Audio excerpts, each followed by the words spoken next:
White కార్లో ఉంది అతని నుంచి నాకు సెక్సువల్ హారాస్మెంట్ వస్తుంది. ఇంట్లో చెప్పాను.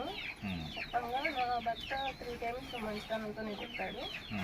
అతని దగ్గరికి వర్క్కి వెళ్ళేవాడు ట్రాక్టర్కి. 3వసారి నుంచి అతను పక్కకు తప్పేసుకున్నాడు. చెప్పిన తర్వాత 4వసారి అతను ఎంతసేపటికి నా మీద చెప్తున్నాడు అనమాట, నీ వయసు నా మీద మొదలుపడి చేస్తుంది అది అని. అప్పటికి ఒకసారి చిన్న పాపను ఎత్తుకొని వెళ్ళిపోయి నేను ఫోన్ అన్బ్లాక్ చేయాలి, మెసేజ్ చేయాలి అది అని చెప్పి చేశాడు. 4th time కూడా సెప్టెంబర్లో బయట నేను పని చేసుకున్న టైంలోకి వచ్చేసి ఇట్లా 2 చేతులు కనుక మార్చేసి నన్ను గట్టిగా బలవంతం అదంతా ఎంతో చెప్పాను నా మధ్యలోకి హస్బెండ్కి. చెప్తే 4వసారి అతను వెళ్ళి ఫోన్లో అడిగితే నేను ఇంటికి వచ్చి మాట్లాడుతుంటే మనిషి అడిగితే అతను నేను రాను, నేను రావాలి అని చెప్పి రివర్స్ అయ్యారు. నా భర్త ఇంకా తిట్టారు, ఎంతసేపు అమ్మాయిని చెప్తున్నావు, అమ్మాయి అలాంటిది రాదు అది అని చెప్పారు. చెప్తే ఇంకా అతను బూతులు మాట్లాడేది. ఇది తట్టుకోలేక నా హస్బెండ్ నా 3 మరుదులు కందుకు వెళ్ళి అడగడానికి వెళ్తే అతను ముందు పురుకులాగా 2 పెట్టుకుని ఉన్నాడు అక్కడ. వాళ్ళు ఏదో మాట్లాడారు, మా వాళ్ళు ఫస్ట్ చేశారు. తప్పు అని చెప్పి వాళ్ళ ఆవిడకి కూడా చెప్పారు, నువ్వు ఒక ఆడపిల్లలు అక్క ఇది తప్పు అని చెప్పి నా మద్దతు చెప్పారు.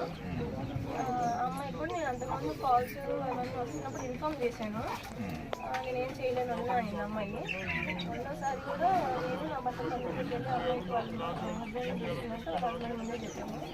అమ్మాయికి ఇక్కడ అడిగింది అతన్ని, అయినా అది రిపీట్ అవుతూనే ఉంది. 4వసారికి పోసిన తర్వాత అతను గుడ్లూరు స్టేషన్లో ట్రక్ మీద కేసు పెట్టారు. కేసు పెడితే మాకు కాల్ వచ్చింది స్టేషన్ నుంచి. నేను వస్తానని చెప్పి మా వాళ్ళతో వెళ్ళాను. అయితే ఎస్ఎస్ఆర్కి జరిగిందంతా చెప్పాను. అక్కడ నాకు ఇట్లా సెక్సువల్ హారాస్మెంట్ ఉంది సార్, ట్రక్ గురించి కాదు మా వాళ్ళు చెప్పింది అని చెప్పి చెప్పాను. చెప్తే ఎస్ఐసార్ మందలించారు.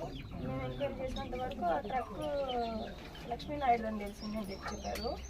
అతను కూడా అమ్మాయి జోలికి వెళ్ళొద్దు, నా పరిధిలో ఇలాంటి గొడవలు పెట్టుకోవద్దు అని చెప్పి చెప్పారు. చేసాము. అది సెప్టెంబర్ 30కి మేము స్టేషన్కి వెళ్ళడం జరిగింది. విజయదశమి రోజు ట్రాక్టర్ పేపర్ కోసం అని చెప్పి కర్నూలుకి వెళ్తున్నారు నా హస్బెండ్ ఇంకా పవన్ కుమార్. ఆ టైంలో టైంలో ఇంకా 2 మరుదులు వచ్చారు. అప్పుడే ఇంటికి వచ్చారు. మా 3వ మరుదు కూడా నేను వస్తానన్నా అని చెప్పి వెళ్ళారు. వెళ్తున్నప్పుడు ఇంకొక 11:45 అరౌండ్ అట్లా వెళ్ళారు. 11:20కి అట్లా నాకు అత్తయ్య గారు ఫోన్ చేశారు. ఫోన్ చేసి వాడికి ఫోన్ అని ఏడుస్తూ చెప్పాను. లేదు కనుక్కో వెళ్ళారని చెప్పాను. లేదు ఫోన్ అంటే నేను ఫోన్ 3కి చేశాను, నా హస్బెండ్ 2 మరుదులు చేశాను. ఎవరు లిఫ్ట్ చేయలేదు. తర్వాత అందరూ వచ్చేసి ఆడవాళ్ళందరూ వచ్చేసి నా దగ్గర నిల్చొని ఎక్కడికి వెళ్ళకూడదు ఏడవకు ఏం కాలేదు అది అంటున్నారు. అసలు జరిగింది ఏం అర్థం కాలేదు అప్పటికి. తర్వాత కొంచెం సేపటికి అందరూ అంటున్నారు నాయక్ చంద్ర నాయక్ చనిపోయారని. నన్ను ఆఫ్టర్నూన్ 2 అలా కనుక్కో తీసుకెళ్ళారు. సిఐ సారు ఎస్ఐ సార్ అంతా స్టేట్మెంట్ తీసుకొని నాకు 5కి బాడీ.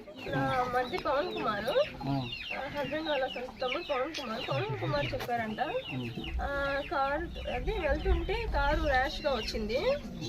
రావడంతో వీళ్ళు సైడ్ ఇచ్చారు. వాళ్ళు ముందుకు వెళ్ళిపోయి కూడా మళ్ళీ వెనక్కి వచ్చేసి గుద్దిచ్చారని. అతను నా హస్బెండ్ ఏంటంటే కాలువలో పడ్డారు, వాళ్ళు కయ్యల్లో పడ్డారని చెప్పి తెలిసింది. కాలువలో పడ్డవాడి మీద కారు ఎక్కిచ్చేసి 2-3 సార్లు తొక్కిచ్చేసి ముందుకు వెళ్ళిపోయిన తర్వాత వాళ్ళని ముగ్గురిని రాడ్తో కొట్టారని చెప్పి తెలిసింది. నా హస్బెండ్కి ఇక్కడ ఇంత హోల్ పడిపోయింది, ఇక్కడ ఇంత దెబ్బలే, ఇక్కడ నడుము దగ్గర కూడా దెబ్బలు తగిలినాయి. కాలు అయితే ఫ్రాక్చర్ అయిపోయి అసలు ఊగులాడుతుందని చెప్పి పోస్ట్ మార్టంలో వచ్చిందని చెప్పి అన్నారు. అది ఎంతవరకు న్యాయం అండి? కారుతో తొక్కించింది కాక ఇలా కారుతో గుద్దించింది కాక తొక్కేసి మరి రాడ్లతో కొట్టారంటే ఆల్రెడీ ప్లాన్ అది గుద్దించి అంతా అయిపోయిన తర్వాత ఇక్కడ చేలలో పని చేసుకునే వాళ్ళు వస్తున్నారని తెలిసి అతను వాళ్ళ ఫాదర్కి ఫోన్ చేసి ఇలా నేను నాయుడిని చంపేశానని చెప్పి చెప్పారంట. మేము వస్తున్నామని చెప్పి కత్తులు తీసుకొని ఇక్కడ నుంచి చాలా మంది వెళ్ళారని తెలిసింది. వాళ్ళు ఎవరో ఏంటో పేర్లు అయ్యేది నాకు తెలీదు. అక్కడికి వెళ్ళిపోయి కత్తులు అక్కడ పడేసేసి వాళ్ళని సేఫ్గా ఇంటికి తీసుకొచ్చుకున్నారు వాళ్ళు, ఇక్కడ నుంచి వెళ్ళిన వాళ్ళు. తీరా చెప్పడం ఏంటంటే వాళ్ళు మా మీద కత్తులు తీసుకొని వచ్చారు, మేము అందుకే కార్తో గుద్దిచ్చాము అని చెప్పారు. నాకు సీరియస్గా చెప్పింది ఏంటంటే, నేను అడిగాను మొన్న సార్ని, సార్ మా వాళ్ళు కత్తులు తీసుకుని వెళ్ళారంట, మా వాళ్ళు అసలు పేపర్ల కోసం అని చెప్పి వెళ్ళబోతున్నారు. లేదమ్మా మీ వాళ్ళు కత్తులే తీసుకెళ్ళలేదు అని చెప్పి చెప్పారు.